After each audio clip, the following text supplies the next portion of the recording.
오늘 말씀은 요엘 2장 12절부터 17절 말씀 교독하겠습니다. 여호와의 말씀에 너희는 이제라도 금식하고 울며 애통하고 마음을 다하여 내게로 돌아오라 하셨나니 너희는 옷을 찢지 말고 마음을 찢고 너희 하나님 여호와께로 돌아올지어다. 그는 은혜로우시며 자비로우시며 노하기를 더디하시며 인애가 크시사 뜻을 돌이켜 재앙을 내리지 아니하시나니 주께서 혹시 마음과 뜻을 돌이키시고 그 뒤에 복을 내리사 너희 하나님 여호와께 소제와 전제를 드리게 하지 아니하실는지 누가 알겠느냐.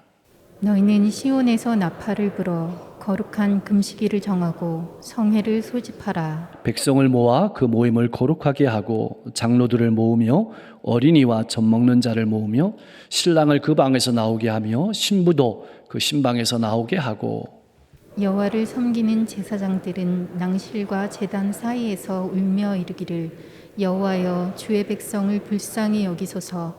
주의 기업을 욕되게 하여 나라들로 그들을 관할하지 못하게 하옵소서. 어찌하여 이방인으로 그들의 하나님이 어디 있느냐 말하게 하겠나이까 할지어다. 아멘. 이 땅의 모든 사람이 가장 듣기 싫어하는 말이 하나님의 심판입니다. 그러면서도 가장 두려워하는 날 역시 하나님의 심판의 날입니다. 이 날은 심판의 날이기도 하지만 동시에 구원의 날이기도 합니다. 요엘 선지자는 이 하나님의 날이, 이 두려운 날이 반드시 꼭 올 것이라고 경고합니다. 11절 마지막 말씀은 이렇게 기록되고 있습니다. 여호와의 날이 크고 심히 두렵도다. 당할 자가 누구랴. 이 재앙을 견뎌낼 사람은 아무도 없다는 말씀입니다. 이 말씀은 나는 괜찮겠지 하는 느슨한 생각을 철저하게 부수어버립니다. 나의 삶은 어떻습니까? 현실에만 눈과 마음이 있어서 하나님을 잊고 살아가는 신앙의 삶은 아닙니까? 설마라는 생각이 우리 신앙의 가장 큰 문제임을 기억해야 합니다. 예수님께서도 자신을 따라오는 사람들을 향해서 이렇게 말씀하셨습니다.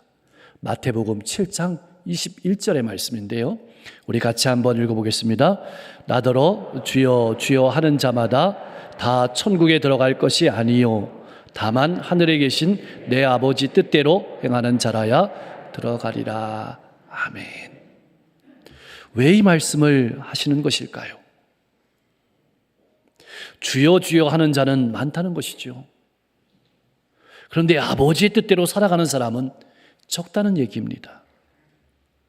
본질은 잃어버리고 껍데기만 남아있는, 형식만 남아있는 신앙을 책망하시는 말씀입니다.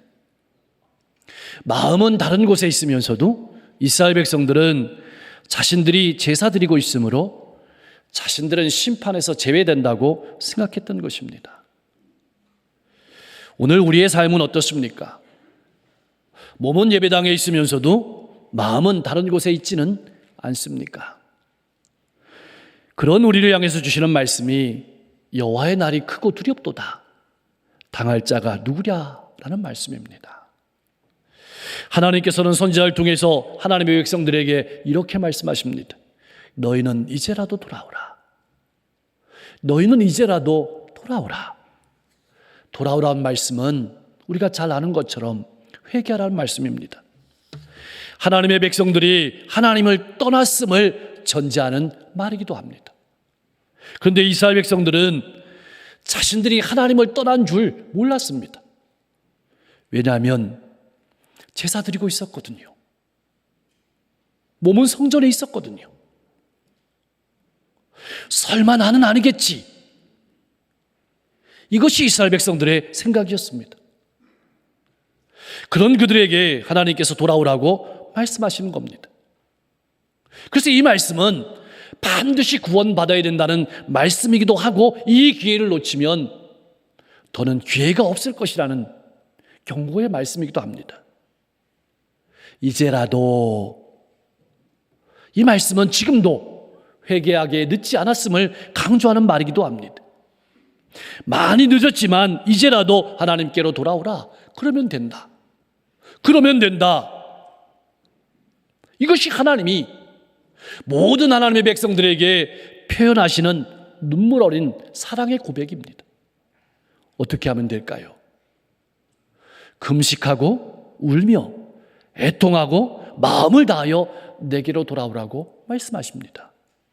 그런데 여러분, 우리가 오해하지 말아야 될 것이 있습니다. 우리가 금식하고 울며 애통하는 것이 하나님을 기쁘시게 하는 것이라고 착각할 수 있습니다. 아닙니다. 내가 하나님을 떠난 현실을 깨닫고 네 마음이 하나님을 떠났음을 깨닫고 그것을 발견함으로 인해서 슬퍼하고 금식하고 울며 애통하는 것이 하나님을 기쁘시게 하는 것입니다. 그래서 믿음의 백성들이 해야 될 유일한 일은 마음을 하나님께로 돌이키는 것입니다. 그렇다면 하나님께 돌아온다는 것은 무엇을 뜻하는 것일까요?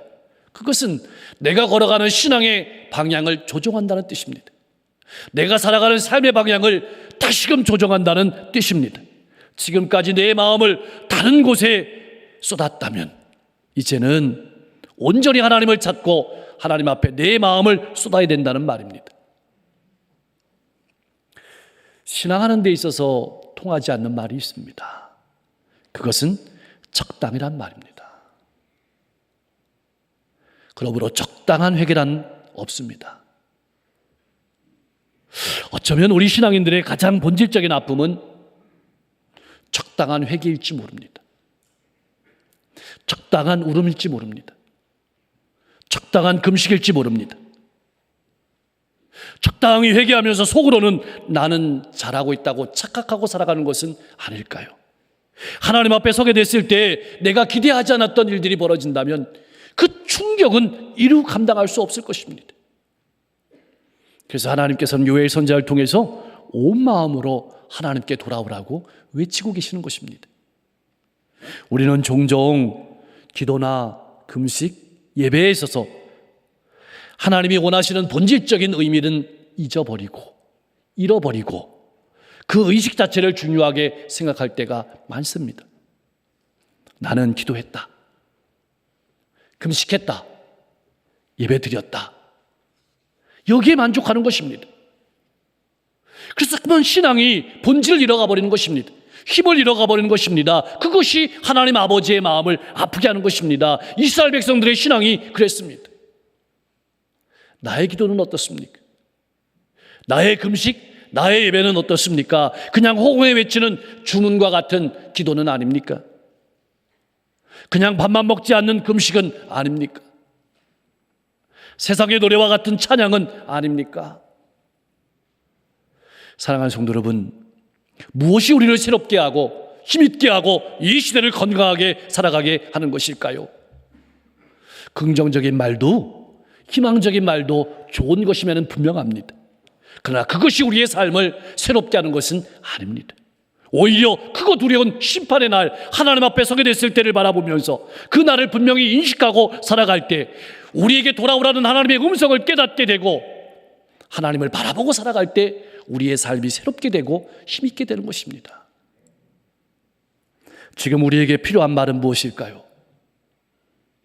우리 교회, 한국교회 이 땅의 성도들에게 필요한 말은 무엇일까요? 물론 사랑의 말도 은혜의 말도 필요합니다. 그러나 우리는 이 땅의 물질관, 성공의 가치관만 가지고 살아가는 우리를 향해 외치시는 하나님의 두려운 심판의 말씀을 들어야 합니다.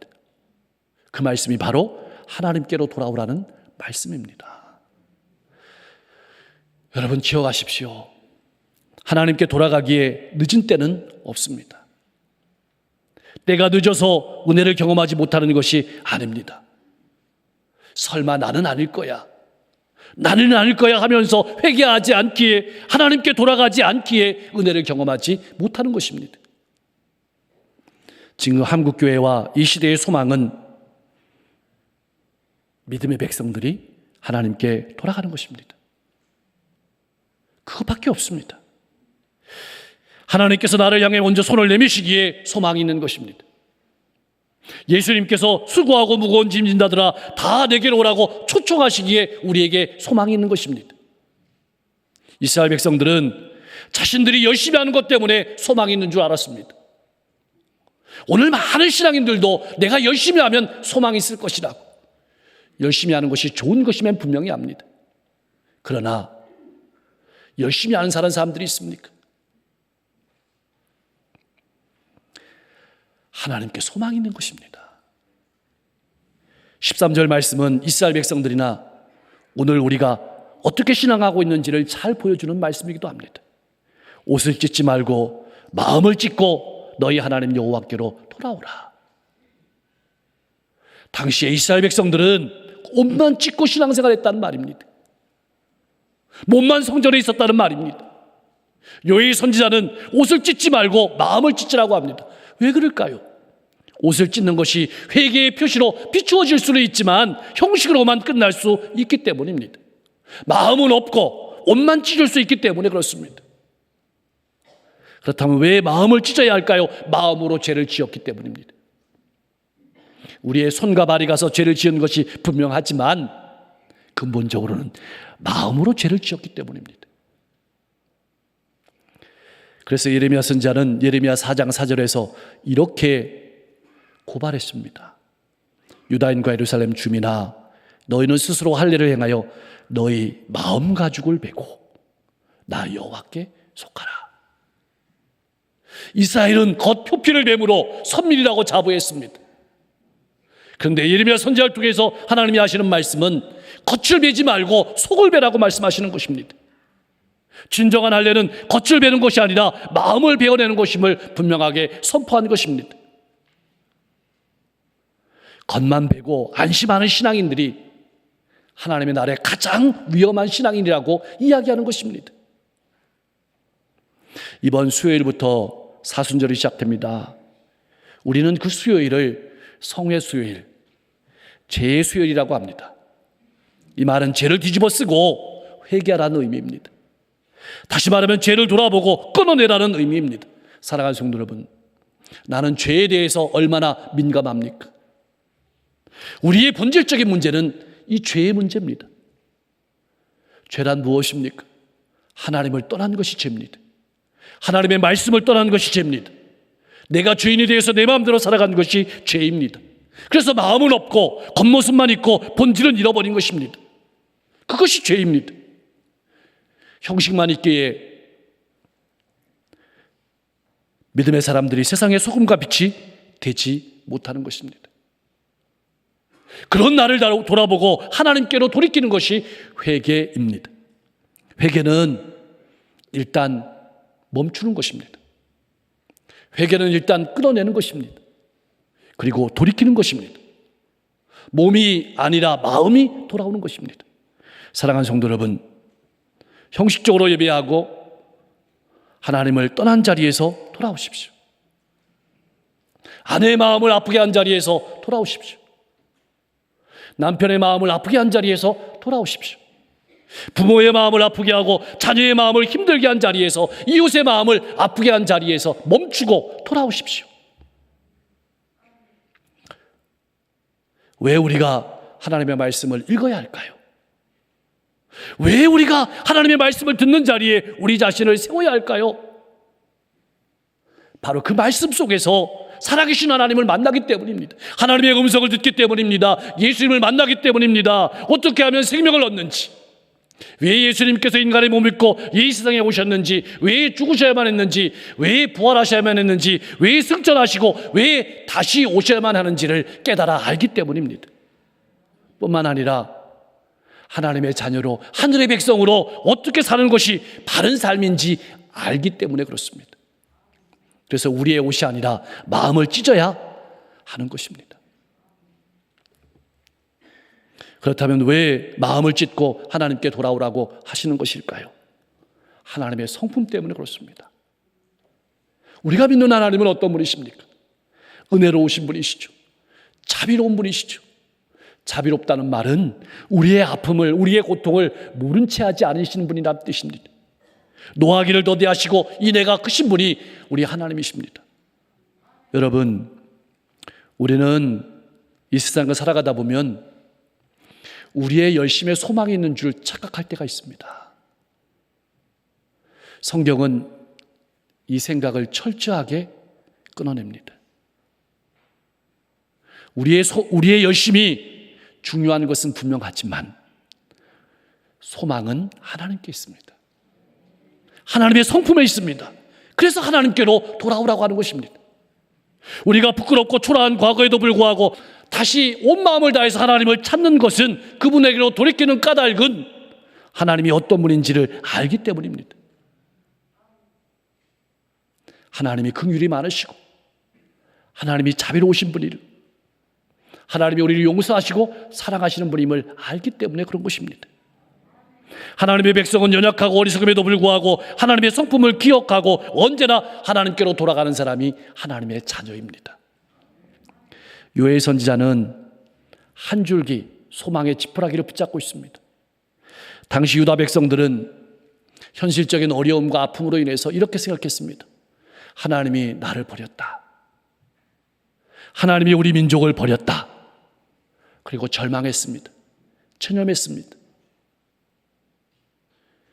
이스라엘 백성들의 이야기만일까요? 많은 성도님들도 신앙생활을 하다 보면 어려움이 생기면 하나님이 나를 버리셨다고, 하나님이 나를 사랑하지 않는다고 생각하고 살아갈 때가 얼마나 많습니까? 하나님이 어떤 분이신지를 깨달아 알아야 합니다. 선지자는 이렇게 얘기하고 있습니다. 하나님의 성품을 기억하면서 아직 하나님의 마음을 확실하게 알 수는 없지만 만약 믿음의 사람들이 마음을 찢고 하나님께로 진실한 마음을 가지고 돌아간다면 하나님께서 다시 회복시켜 주실 것이라는 소망을 선포하고 있는 것입니다. 그는 하나님께 소망을 두고 살았습니다. 나는 어떻습니까? 어디에 소망을 두고 살아가고 있습니까? 사랑하는 성도 여러분, 여러분이 믿는 하나님은 어떤 하나님이십니까? 14절의 말씀은 재미있는 표현이 있습니다. 뒤에 복을 내리사. 여러분, 하나님의 백성들이 하나님의 나를 바라보면서 그들의 마음을 찢고 하나님께 돌아오면 주시려고 작정된 복을 남겨놓고 계신다는 뜻입니다. 그 남겨진 복을 받는 길은 오직 진정한 회개밖에 없습니다. 그런데 여러분, 우리가 깊게 생각하고 또 생각해야 될 표현이 누가 알겠느냐라는 표현이에요. 자포자기하지 말라는 말입니다.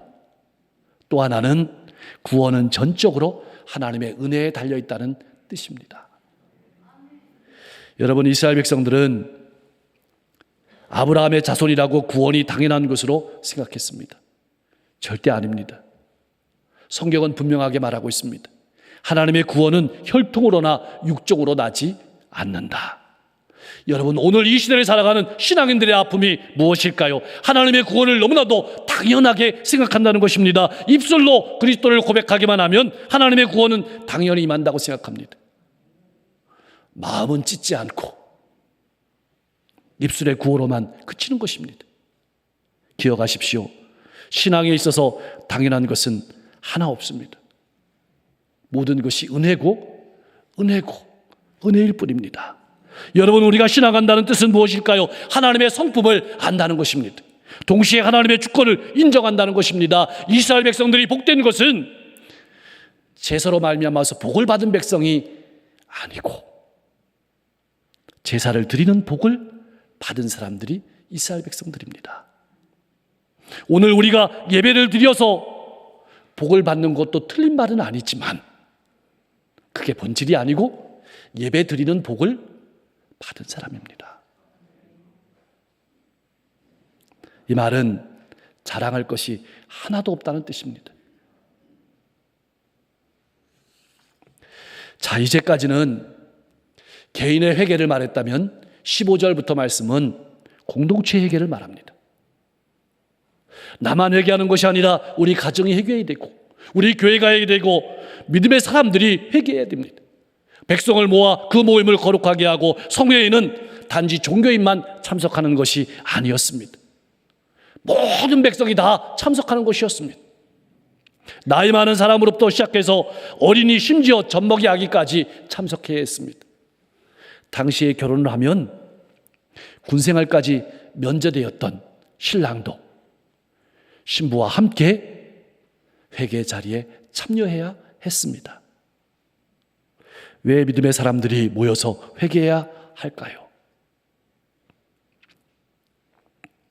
우리는 지금 끔찍한 재난의 현실 앞에 살아가고 있습니다. 전쟁을 보며 살아가고 있습니다. 수많은 사람들이 지진으로 죽어가는 것을 보며 살아가고 있습니다. 절망을 경험하는 젊은 세대를 보며 살아가고 있습니다. 좌절하며 살아갈 수밖에 없는 이 절망적인 현실 속에서도 하나님께서 역시 일하시고 계시기 때문입니다. 역사의 주관자는 하나님이시기 때문이다. 하나님께서 세상을 포기하시는 것이 아니기 때문에 우리가 하나님께 돌아가야 하는 것입니다. 그리고 하나님을 섬기는 제사장들은 낭실과 제단 사이에서 울며 기도해야 했습니다. 낭실은 성전 현관문을 말합니다. 현관문과 제단 사이에서 울며 기도하라고, 이렇게 기도하라고 합니다. 하나님, 하나님의 백성을 불쌍히 여겨달라고.